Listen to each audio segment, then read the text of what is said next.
last question of the night. How do you seek purpose in life? This is a big question. We picked a little lady to answer it. You guys, that particular question is one of the questions that doesn't discriminate. Everybody asks that question. At one point or the other, you ask that question. I had a lady, 83 years old, she asked me that question. She said, my kids are grown. She said, my spouse is dead. She said, I'm 83 years old, and what do I do now? She said, what is purpose? How do I find purpose? How do I find destiny? One of the things I want to say to you and to all of us in this room, sometimes we're looking for purpose around us when purpose actually dwells within us. Before we were created, before God even created us, he created our purpose and our destiny first. And sometimes it is so hard for us to find purpose, and sometimes it's so hard for us to find destiny because it's that thing that comes easy. Purpose was created before us, so it's the thing that comes without effort, without struggle, without thought. It's the thing that we call this old thing. It's the thing that we call common because it's down on the inside of us. And sometimes we overlook it because we're looking at our neighbor's purpose and we're looking at our neighbor's destiny, and it seemed better than ours because ours seemed common. One of the things I'll tell you is that God give you purpose, but people help you discover it. Purpose is the thing that you call, oh, this old thing. When your friends say to you, how do you do that? Oh man, how did you put that wardrobe together? How do you know to hit that note? How did you know to write that? And you go, this is nothing. Purpose is usually the thing that you call nothing. So it's the thing that come out of you without struggle, without effort. It's probably the thing you wanted to be when you were a little girl. It's the thing that you just did when nobody told you to do it. It may have been the song you sang. It may have been the conversation you had. It may have been the picture you drew. It may have been the instrument you played. It just came natural. And somehow we grew up and somebody told us that we can make more money doing this and make more money doing that. And we have strayed away from purpose, looking for a dollar, when purpose is down on the inside of us. And we don't realize that purpose produces prosperity, purpose produces friendship, purpose produces power, because it's the purpose that God put down on the inside of us. And you guys, we're actually going to close out this panel right now. And there's been so many questions that we answered, but there were so many questions that wasn't answered today. As Pastor Melody said, there was 200 questions submitted. There's questions in this room today. There are answers that we need God to answer. And I want to say to you that we have a God that hears. He said, my ear is not too dull that I cannot hear. And he said, my arm is not too short that I cannot save. I don't care what you're walking through. I don't care what you're going through. God hears you and God sees you.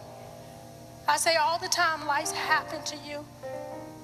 And sometimes, you guys, life, we spend so much time thinking about life is happening to us. There's an issue, there's a situation, there's a circumstance, life's happening to us, that we forget sometimes that life may stop happening to us. A lot of us have lost loved ones, and life has stopped happening. So I'm saying to you today, don't focus on where you've been. Don't focus on where you are, but focus on the purpose and the destiny. And focus on the God of the universe, the God that watches over every one of his words to perform it. He said, so should my word be that go forth out of my mouth. He said, it won't return unto me, boy, but he said it'll prosper in the thing whereto I sent it. We have a God that guaranteed his word. Whatever he said he's going to do, he's going to back it up. That's the type of God we serve.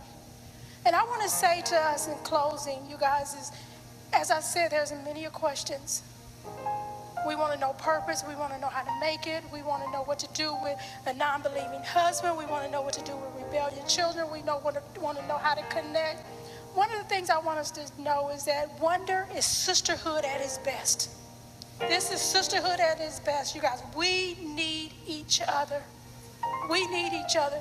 Be sisters one to the other. In the midst of everything you're going through, don't forget about your sister sitting next to you. I shared this story once, I may have and I may not, but I shared this story. My husband works in television, and when he worked for Channel 4, when we lived in Nashville, they did a television set, and they wanted to determine how observing the people of Nashville was. So they took a 4-year-old girl and they set her at one of the popular malls there in the city, and they set her there in the main entry. But right at that door, they had a picture of her. It says, missing, have you seen her?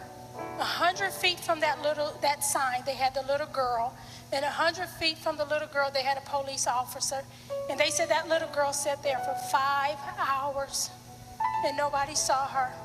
And I'm telling this story today is because there's people in our lives. There are people in this room today. There are people that have walked in and out of the wall, the doors of this church, and they have missing, "Have you seen me?" written across their hearts, written across their face, written across their chest. They just want to be seen. You may live in a house that you feel like your spouse don't see you, your mother don't see you. You may work at a job where you've been skipped over in a promotion and you just feel like you haven't been seen. And I say to you today that we see you and God see you. And then I say to you to look at your sister, take time out and to see her. Take out time to speak to her, bring value to her. Let her know that you see her because God sees her. And you guys, I'm going to ask for us to stand.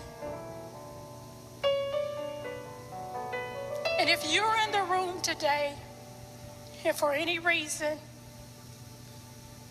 there's a situation or a circumstance or life is happening to you, or perhaps life has just stopped happening, or you feel like life isn't happening for you, I want you to know that God is here for you. And no matter what your question is, whether we answered it or not, God will answer your question. He said, "No good thing would I withhold from you if you walk upright before me." He said, "Seek ye first the kingdom of God." And he said, "Everything will be added unto you." And if there's for any reason at all that you need prayer in this room today, I'm going to ask the prayer